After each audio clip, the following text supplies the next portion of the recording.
Krishna, their meeting's a treasure. Lalita and all her friends do artik for their pleasure.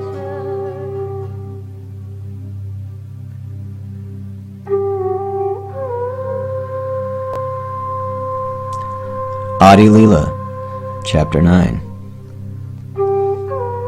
All glories to Sri Krishna Chaitanya, the unlimited ocean of mercy. All glories to Lord Nityananda, the dearest friend of the distressed. All glories to Lord Chaitanya, the life's treasure and soul of Sri Advaita Acharya, and the priceless treasure house of Sri Gadadhar Pandit. All glories to Lord Vishvambar, the son of Sri Jagannath Mishra and Mother Sachi. All glories to all the devotees who are such dear associates of the Lord. Lord Anantashesh appeared in the Radha district on an order given previously by Sri Chaitanya. He remained in the material world according to Mahaprabhu's transcendental desire. Sri Nityananda Prabhu, the Lord of the Gaudiya Vaishnavas, appeared in the village of Ekachakra. His father was a Brahmin named Hadai Pandit, and his mother was Srimati Padmavati Devi. From his early childhood, Sri Nityananda Prabhu had a serene disposition and was highly intelligent. He was a reservoir of excellences. His charming beauty overshadowed the attractiveness of millions upon millions of cupids. From the time of Nityananda's birth, everything became auspicious in the district of Radha. Famine, poverty, and all kinds of disturbances were totally dispelled. On the day of Lord Chaitanya's appearance in Navadvip, Sri Nityananda, who was still in Radha, roared with jubilation. The sound of that roar filled the universe and robbed everyone of his senses. Some people speculated it must be a thunderclap. Others thought it was the sound of some impending disaster. Still others said, "We know the reason for this sound. Lord Nityananda, the Lord of the Gaudiya Vaishnavas, is roaring in ecstasy." People offered different opinions on this subject, but no one actually knew Lord Nityananda in truth, due to his illusory potency. Lord Nityananda concealed his identity and played gleefully with the other young children of his age. The various games Lord Nityananda played with his young friends were actually manifestations of different pastimes of Lord Krishna. The children got together and formed a divine council, where some of them took the role of Mother Earth and submitted a petition. Those children were accompanied by many others when they went to the bank of the milk ocean and offered their choicest prayers to Lord Krishna. A certain young boy, unseen by anyone, called out in a loud voice, "I shall appear in Gokula, Mathura." On some evenings, Lord Nityananda gathered his young friends and enacted the marriage of Sri Vasudeva with Devaki Devi. Closing all the doors and windows to the room to create a dungeon, Lord Nityananda enacted the birth of Lord Krishna, which took place deep in the night while the rest of the world slept. Then they carried baby Lord Krishna to their imaginary Gokula Dham and exchanged him for the baby girl Mahamaya, the external potency of the Lord. Thus they tricked the wicked King Kamsa. Nityananda dressed a young boy as Putana and had someone climb on her breast to suck her milk. Helped by some friends, he one day built a cart with some tough reeds and then smashed it. Unseen by anyone, he entered the milkmen's houses in the near vicinity and stole butter with his young friends. The young boys never wanted to leave the company of Lord Nityananda and return home. Day and night they relished his transcendental association. The parents of these young boys never remonstrated him, but all of them affectionately held him on their laps. Everyone was amazed. We never saw such wonderful activities. How does a mere child know so many transcendental pastimes of Lord Krishna? On another day, he made snakes just like Kaliya out of leaves. He took all the young boys and went down to the water. When the young boys jumped in the water and fell unconscious, Nityananda revived them.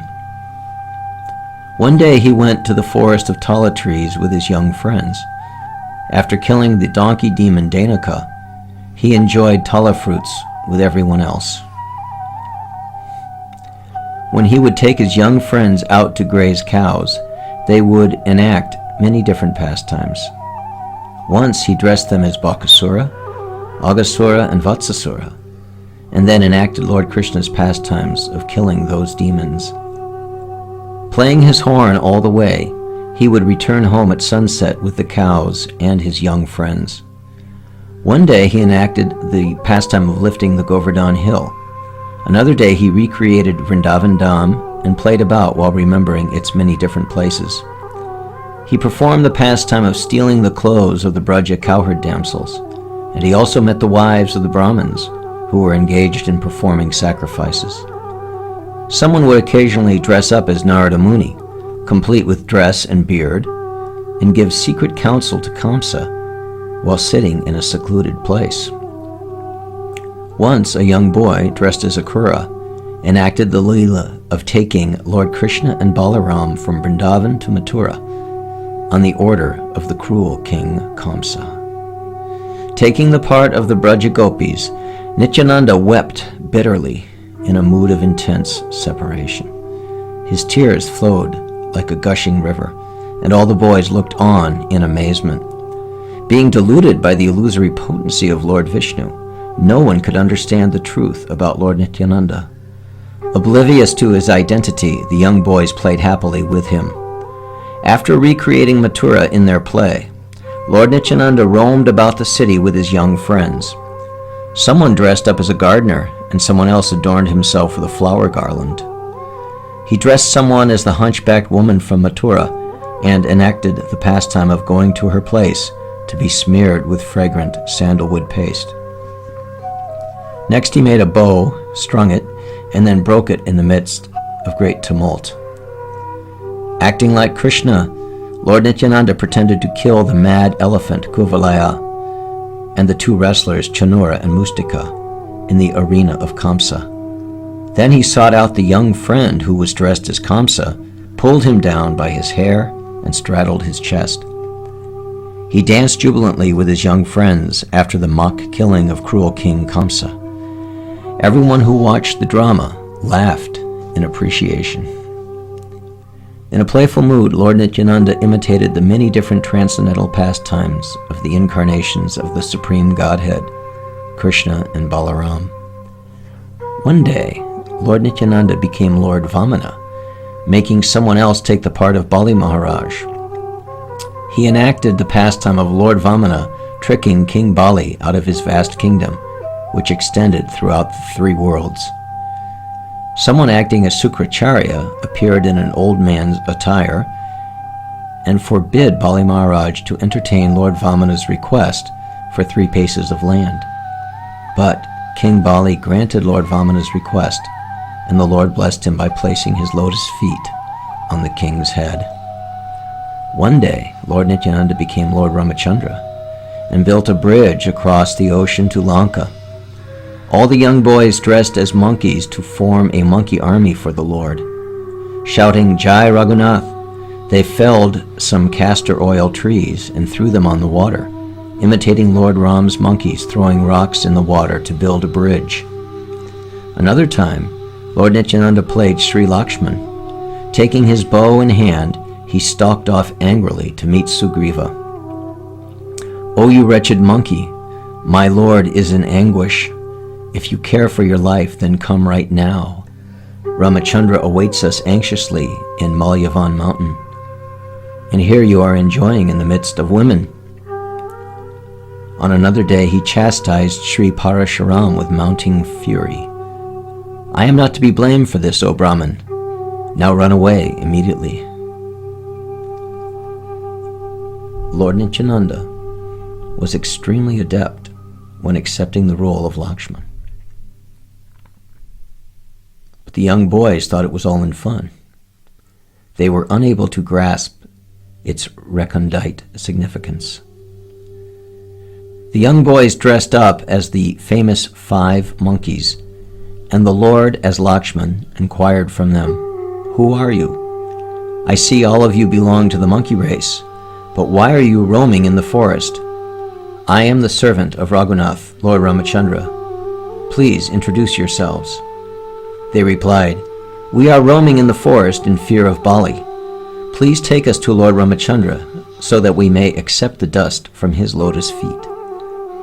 After embracing everyone, Lakshman brought them to Lord Ramachandra, and all of them fell at the Lord's lotus feet, offering him their prostrated obeisances.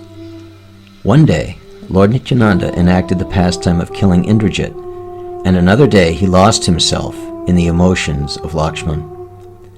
After dressing one boy as Vibhishan, Nitai brought him to Lord Ramachandra, and the Lord appointed him the king of Lanka.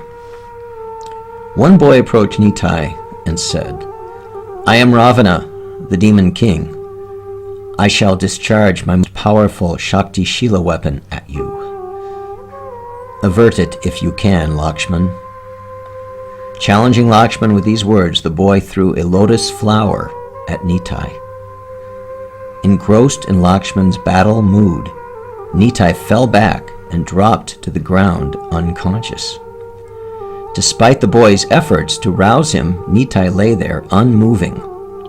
The Lord lay without a trace of consciousness in his entire body, while his friends sat around holding their heads and lamenting. Nitai's mother and father rushed to the spot, but when they saw their son's lifeless body, they both fainted and dropped to the ground. Whoever observed the situation was certainly astonished. The young boys described the details to a crowd that had gathered, and someone said, "I think I understand the reason for Nitai's loss of consciousness." Previously, Nitai expertly enacted the role of King Dasarath, who suffered tremendously and finally died when he heard of Ram's banishment to the forest. "He is simply play acting," explained the man, "and if Hanuman gives him medicine, he will become well again." Before the drama, Lord Nityananda had instructed all his young friends, "If I should fall, then surround me and weep. After waiting for a few moments, send for Sri Hanuman, and when he holds the medicine to my nose, my life will be revived once again." The Lord fell unconscious, simply experiencing his own mood as Sankarshan, Lakshman. Naturally, this confounded his young friends. The boys had become confused by Nimai's seeming unconsciousness and forgotten the Lord's instructions to them. They simply repeated, "Wake up, dear brother," and wept in loud voices. When the boys heard the man's suggestions, they remembered the instructions of the Lord. A boy dressed as Hanuman ran off to gather the medicinal herbs. Another young boy, dressed as an ascetic, but actually the demoniac maternal uncle of Ravana, met Sri Hanuman on his way and invited him to share some fruits and food. "Please remain here, dear Hanuman, and grace my humble hermitage. I feel greatly fortunate to be able to meet a personality like your good self." "My mission is urgent and grave," replied Hanuman. "I must hasten. I cannot remain. You must have heard that Lakshman, Lord Ram's younger brother, is lying in a coma, hit by the powerful Shakti Shila weapon of Ravana. So I must rush to the Gandharva hills to get medicine and save his life." The ascetic persisted. "If you must leave, then at least take your bath, and after eating, you can continue your victorious journey." By the potency of Lord Nityananda, his young friends played their individual parts so eloquently that the entire crowd watched in amazement. On the prompting of the ascetic, Hanuman went to the big lake for his bath. A young boy dressed as a crocodile caught hold of Hanuman's feet and dragged him into deep water. but mighty Hanuman pulled the crocodile onto the bank of the lake. He fought a short battle with the crocodile, and after vanquishing him, Hanuman, who is known as Mahavir, moved on toward his destination. Another young boy dressed as a demon chased Hanuman with the intent of eating him. "You have killed the crocodile, but how do you propose to kill me?" "I shall devour you. Then who will save Lakshman's life?" roared the demon. Sri Hanuman retorted, "Your Ravana is a dog. I despise him. You had better run far away." They hurled abuses at each other in this manner for some time, and then tearing at each other's hair, they broke into a fist fight. Soon Sri Hanuman destroyed the demon and continued toward the Gandharva hill, where he entered the forest. Some young boys dressed as Gandharvas put up a fight, and Hanuman was obliged to battle with them. When they were defeated, Hanuman carried the Gandharva mountain on his head to Lakshman.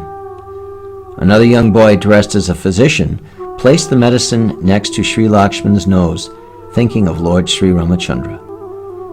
Lord Nityananda, the Supreme Personality of Godhead, then stood up, to the great relief of his parents and all others present there.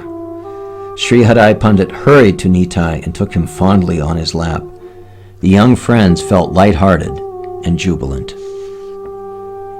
Everyone was impressed with the drama and inquired, "Dear boy, where did you learn to play all these pastimes?"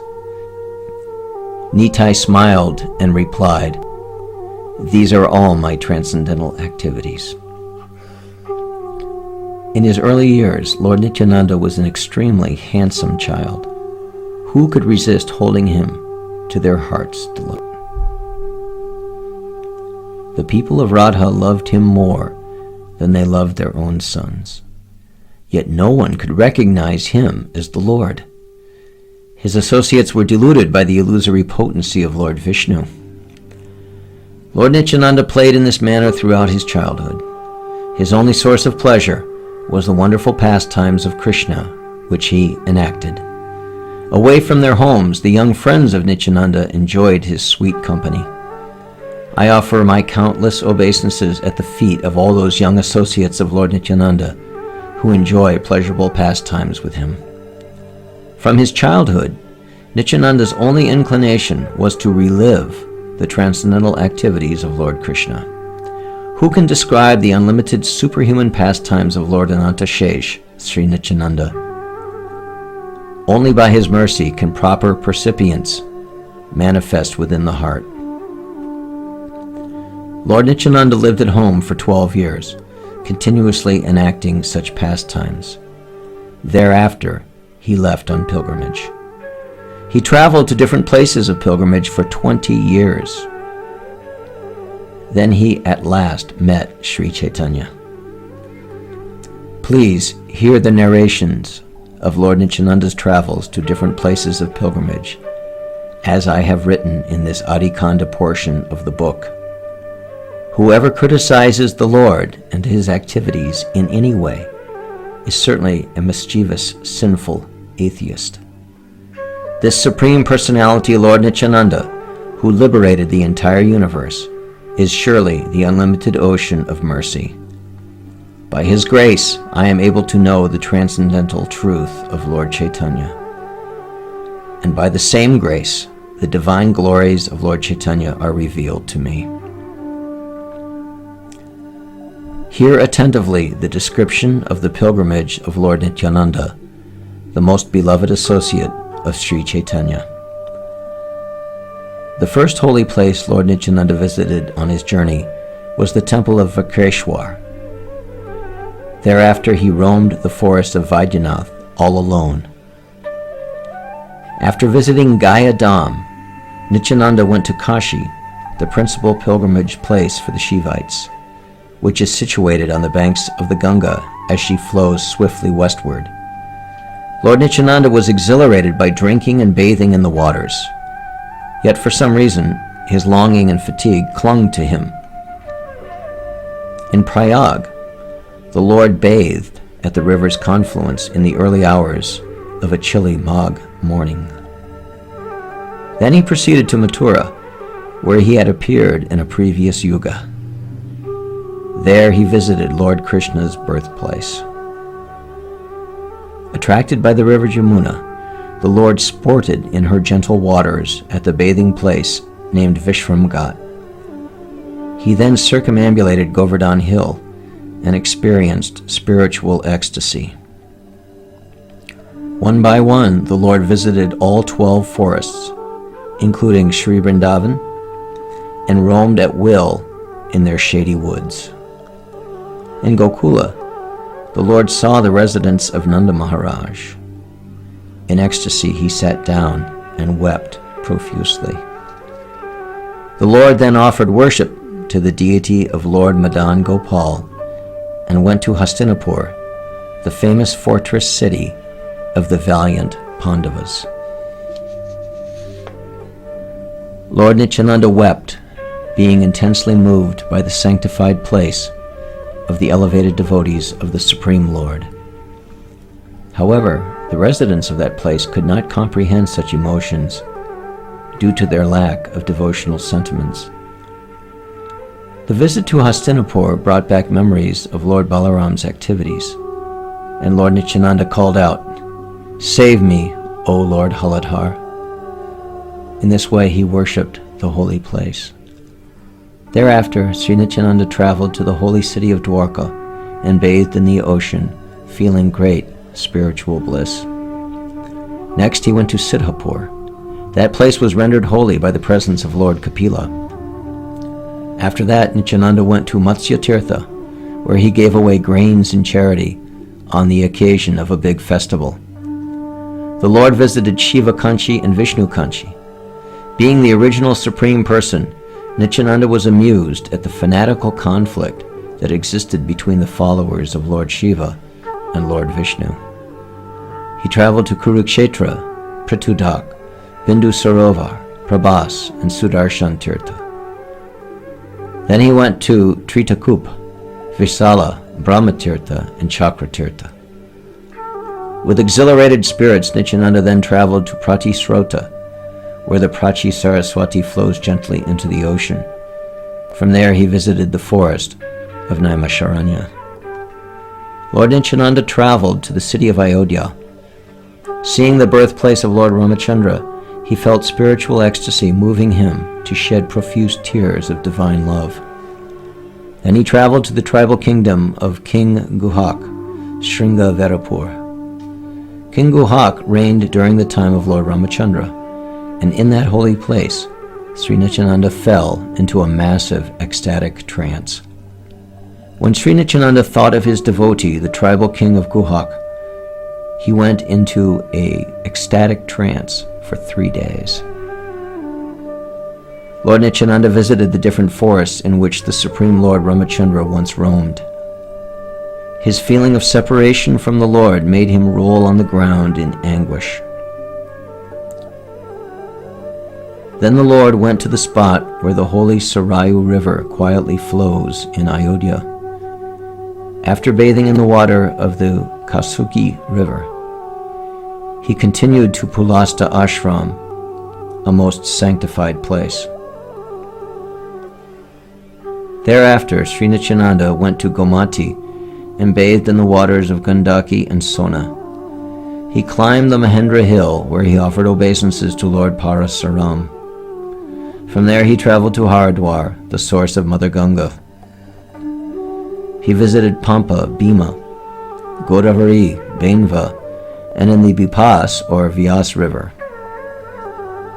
He remained submerged in the water for a while. In Madurai, he visited the temple of Lord Kartik, and then went on to the place known as Sri Prabhat. There, in a massive and impressive temple, his devotees, Lord Shiva and Parvati, were being opulently worshipped as a Brahmin and his wife. Lord Shiva and Parvati recognized Lord Nityananda as their worshipable Supreme Lord.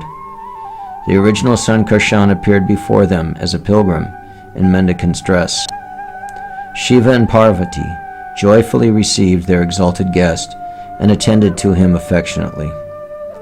Parvati cooked palatable dishes for his satisfaction, and in reciprocation, Sri Nityananda offered them his obeisances.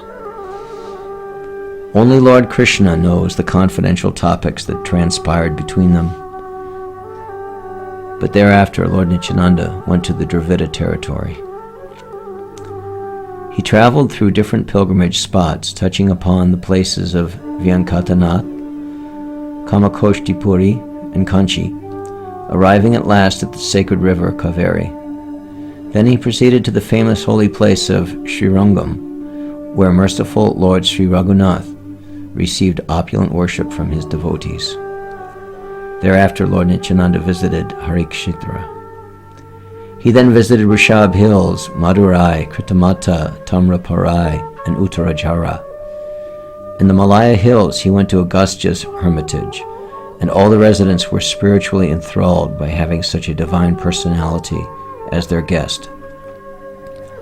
Arriving in Badrak Ashram with unbounded spiritual joy, he absorbed its divine atmosphere and spent some days in quiet solitude.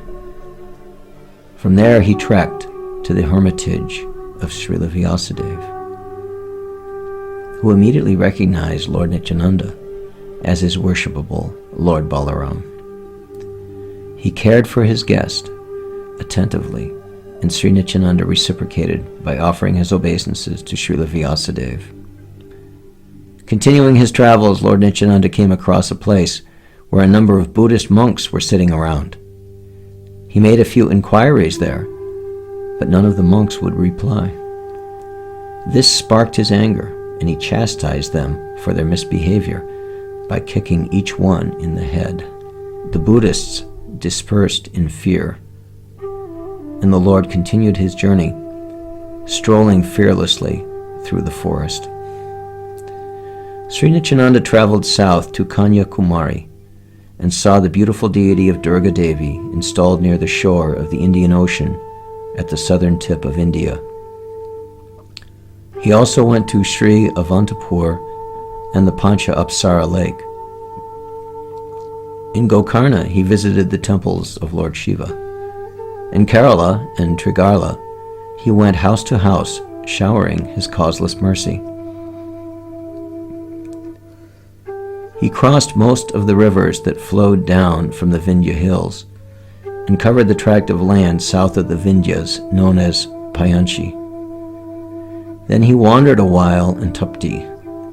He visited Reba, Mahishmati, Malatirtha, Suparaka, and then headed westward. Lord Nityananda traveled all over the country in a joyful mood, fearless and carefree. He was constantly submerged in ecstatic love of Krishna. Overcome with ecstasy, sometimes he cried and sometimes he laughed. Who can understand the blissful turmoil which stirred in his heart? During the period of his journey when he traveled in the western provinces, he met Sri Madhavendra Puri by divine arrangement. Sri Madhavendra Puri is the embodiment of ecstatic transcendental love for Lord Krishna, and all his swan-like disciples are full of that spiritual love. His only means of subsistence is the nectar that flows out of Krishna's loving exchanges. Lord Krishna personally resides in the form of such unalloyed devotees as Sri Madhavendra Puri. Sri Advaita Acharya Prabhu is foremost amongst Sri Madhavendra Puri's disciples. So how can I begin to describe his intense love for Krishna, provided as I am with inadequate words? On meeting Sri Madhavendra Puri, Lord Nityananda became paralyzed and lost consciousness. Overpowered by ecstatic transcendental love. And Madhavendra Puri also went into an ecstatic trance, losing all external senses upon seeing Lord Nityananda. Lord Chaitanya often remarked that Sri Madhavendra Puri was the main trunk of the tree of nectarian devotional mellows. Ishwara Puri and other disciples of Madhavendra Puri witnessed the unique meeting. Tears flowed freely from their eyes as they saw the two forms lying in devotional trance. When consciousness returned and they became aware of each other's presence, Madhavendra Puri and Nityananda embraced while crying tears of joy. They rolled in the sand and roared loudly, unabashed in expressing their sublime emotions, totally absorbed in the ecstasy of love of Godhead. Their profuse, unrestrained tears purified the earth. Mother Earth felt she was receiving her greatest benediction. Within their bodies, different ecstatic symptoms of shivering, weeping, and horripilation appeared in endless waves. Such devotional emotions confirmed that Sri Chaitanya resided within each of them. Lord Nityananda spoke first, saying, "Today, in one instance, I have received the utmost benefit of my pilgrimages. My eyes have rested on the lotus feet of Sri Madhavendra Puri, and seeing his transcendental love, my life has become blessed and meaningful." Sri Madhavendra Puri sat speechless, holding Lord Nityananda to his breast, his voice choked with tears of ecstatic emotions. Such was his feeling of love for Nityananda that he never desired to release him from his embrace. Ishwara Puri, Brahmananda Puri, and all the other disciples could perceive what had just spiritually transpired, so their natural attraction and attachment for the Lord increased. In the past, both Madhavendra Puri and Nityananda had seen pilgrims, and many amongst them in saintly garb. But now they realized that none of those pilgrims had possessed the transcendental gift of love of God. Remembering their brief association and conversations with such non-devotional persons, they were overcome with remorse. They had wandered everywhere, looking intently for Krishna and his pure loving devotees. They found each other, pure transcendentalists, and they felt the burden of their despondency lift in each other's association. In each other they witnessed the manifestation of love of God. Blissful days passed, filled with confidential Krishna-conscious discussions, which created in both the Lord and Madhavendra Puri an insatiable thirst for continued association. Sri Madhava's spontaneity drove him into an ecstatic trance when he saw a dark cloud that reminded him of Krishna's complexion. Day and night he seemed intoxicated by his love for Krishna, sometimes laughing, next moment crying, and sometimes making a great deal of noise or shouting. Lord Nityananda was also drunk with the divine nectar of love of Lord Govinda. He stumbled and fell repeatedly, often roaring with laughter. The disciples were very impressed by the extent of their spiritual masters and Lord Nityananda's extraordinary love for the Supreme Lord, and they in turn responded by continuously singing the name of Sri Hari. Steeped in the ambrosia of transcendental love, they lost count of time. No one knew when day turned to night and their surroundings passed into oblivion. Who can grasp the highly confidential topics of Sri Madhavendra Puri and Lord Nityananda? Only Lord Krishna, the omniscient Supersoul, knows everything. Sri Puri grew so attached to Lord Nityananda that he could not imagine leaving his company. He spent every moment of his time with him. Sri Madhavendra Puri said, "Nowhere have I found the exhibition of such supramundane love par excellence as in Lord Nityananda. Wherever that love is found becomes the best of all the holy pilgrimages. I am now convinced that the blessed Lord Krishna is graciously disposed towards me, because I have found an intimate associate like Lord Nityananda. Wherever one meets Lord Nityananda, that place becomes the most holy place. The very spiritual planet of Vaikuntha descends there. Whoever associates with Lord Nityananda and hears from him will surely attain purest devotional service at the lotus feet of Lord Krishna. And whoever harbors even a tinge of apathy for Lord Nityananda is forever cast aside by Lord Krishna, though he may be in the guise of a devotee." Sri Madhavendra Puri expressed his feeling of deep affection for Lord Nityananda with unhesitating praises. Simultaneously, Lord Nityananda developed his affection and reverential mood towards Sri Puri, which can only be offered to a mentor. A wonderful relationship blossomed, where each continually exhilarated the other with his ecstatic love for Krishna. They relished each other's transcendental association for some days, and then Lord Nityananda left for the south. where Lord Ramachandra built a bridge to Lanka with the help of the monkey army. Sri Madhavendra Puri set out towards Saraju. They parted ways, merged in a state of complete bliss of love of Krishna, unmindful of even their own physical conditions. Lives of such unalloyed devotees of Krishna are sustained only by their intense love for the Lord. Otherwise, once they are aware of that love, it would not be possible for them to continue living, feeling the excruciating pangs of separation from Him. Those faithful souls who hear this narration of the wonderful meeting between Sri Madhavendra and Lord Nityananda will surely attain the highest perfection, love of Krishna. Lord Nityananda traveled for a few days submerged in that ambrosia of love of Krishna, and finally arrived at Setubandha. He bathed in Dhanastirtha and proceeded to Rameshwar. Thereafter he traveled to Vijayanagar, and from there on to the temple of Lord Nrsimhadev in Gyoda. He visited Mayapuri, Avanti, and the river Godavari.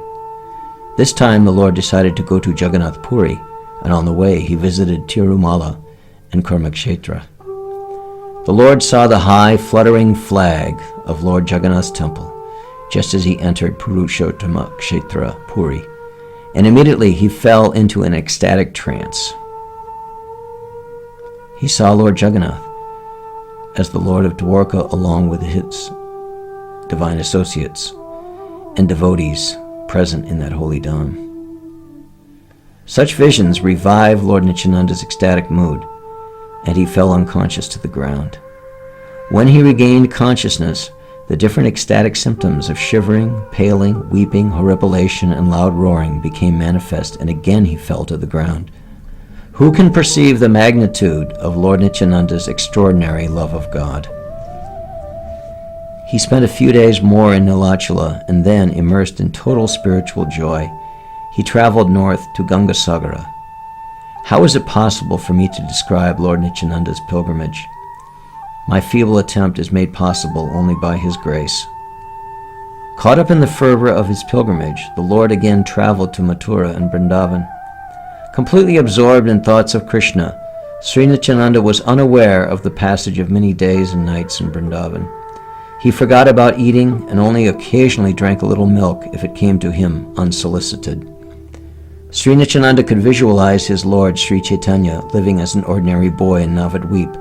He thought to himself, when Lord Gaurachandra reveals his magnanimous pastimes of congregational chanting of the Lord's holy name, at that time I shall devote myself to his service. He thus resolved to wait in Vrindavan and not proceed to Navadvip. He filled his days happily frolicking in the dark, cool waters of the Kalindi, lost in the mood of a young cowherd boy. At other times he found inexplicable pleasure playing in the sand with young friends. Lord Nityananda was the original Lord Vishnu, and he possessed the absolute full potency to grace anyone with love of Godhead. Yet he restrained himself and waited patiently so that he could execute the order of Sri Chaitanya and profusely distribute that precious love of God to everyone. Lord Chaitanya's associates did not desire to act without their Lord's instructions to guide them, nor did they feel slighted by taking a humble position. Lord Vishnu, Lord Brahma, and Lord Shiva all carried out Lord Chaitanya's orders to maintain, create, and annihilate this world according to their respective duties. Unfortunately, the sinful atheists feel unhappy because they cannot accept this point, and unseen by the poor Vaishnavas, they thrive everywhere. Yet, Lord Nityananda is famous for inundating the universe with love of God.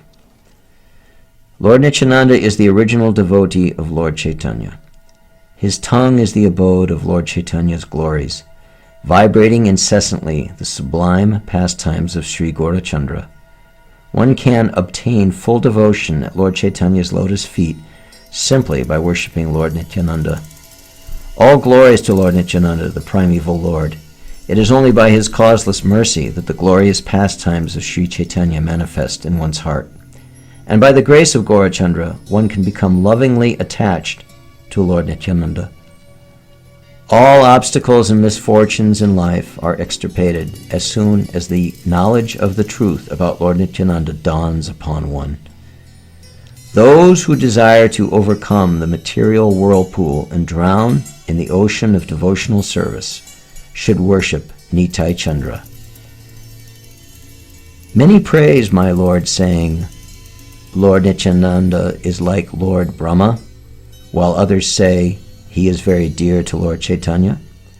I hear various opinions about him, that he is a sannyasi, or a humble devotee, or an erudite Vedic scholar. People conjecture without inhibition and stop at nothing. Some go to the extent of saying that his connection with Lord Chaitanya is not intimate.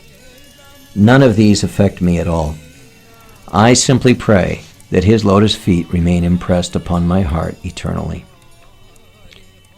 After repeated attempts to invoke good judgment in all people, if some sinful lot continues to criticize my Lord, then I kick them in their heads to save them from imminent disaster.